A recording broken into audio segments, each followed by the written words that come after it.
بسم اللہ الرحمن الرحیم۔ رمضان المبارک کا بابرکت مہینہ اپنی رحمتیں اور انوارات سمیٹ کر ہم سے رخصت ہو رہا ہے۔ یہ بابرکت مہینہ ایک مسلمان کے لیے ایک تربیتی مہینہ تھا۔ اس مہینے میں ہمیں چند چیزوں کا مشق کرایا گیا، اور اب ہم سے مطلوب یہ ہے کہ ہم ان امور میں استقامت دکھائیں اور بقیہ سال بھی ان امور کی پابندی کر کے گزاریں اور اللہ کی رحمتیں سمیٹتے رہیں۔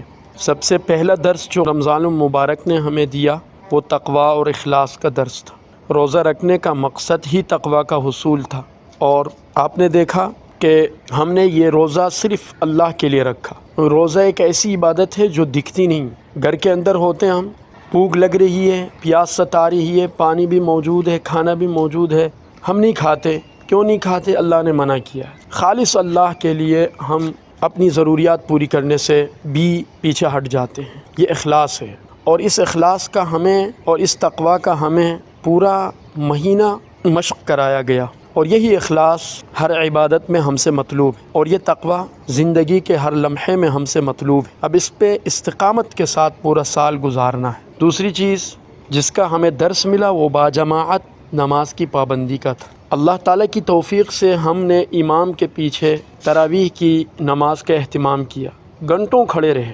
اس سے ہمیں یہ سبق ملا کہ ہم اپنے نفس کو کنٹرول کر سکتے ہیں، ہم شیطان کے تسلط سے نکل سکتے ہیں، اور ہم 10 منٹ 20 منٹ کیا گھنٹوں بھی جماعت کی نماز میں کھڑے ہو سکتے ہیں۔ پورا مہینہ ہمیں یہ پابندی کرا کے یہ تربیت کی گئی کہ اب پورا سال ہر نماز با جماعت پڑھنی ہے۔ انسانی فطرت ہے، جس چیز کو وہ آسان سمجھے تو اس کے لیے تیار ہو جاتا ہے انسان۔ تو اب جب ہم یہ سوچیں گے کہ ہم تو گھنٹوں امام کے پیچھے کھڑے رہتے تھے رمضان میں، اب فجر کی نماز 10 منٹ میں ہو جاتی ہے، ظہر میں 6-7 منٹ لگتے ہیں، اس طرح ہر نماز میں 5 سے 6 7 سے 8 منٹ لگتے ہیں، تو اب 6 7 10 12 منٹ امام کے پیچھے کھڑا رہنا کوئی مشکل نہیں۔ تو ہمارا ذہن بنے گا اور ہمارے لیے باجماعت نماز آسان ہوگی، اور جب آسان ہوگا یہ کام تو پھر ہم اس کے کرنے کے لیے تیار ہو جائیں گے۔ اسی طریقے سے تیسری چیز جس کا ہمیں درس ملا وہ حرام سے اجتناب کا تھا۔ ہم نے اللہ کے لیے حلال چیزیں بھی چھوڑ دی تھی رمضان کے دنوں میں، کھانا نہیں کھایا ہم نے، پانی نہیں پیا ہم نے، اپنی خواہش پوری نہیں کی ہم نے اللہ کے لیے۔ تو اب یہ سمجھ کر ہم نے کھانا نہیں کھایا کہ اللہ نے منع کیا ہے، تو اللہ نے بہت ساری اور چیزیں ہیں جن سے منع کیا ہے۔ جھوٹ سے اللہ نے منع کیا ہے، دھوکے سے اللہ نے منع کیا ہے، کسی کا مال باطل طریقے سے حاصل کرنے سے اللہ نے منع کیا ہے،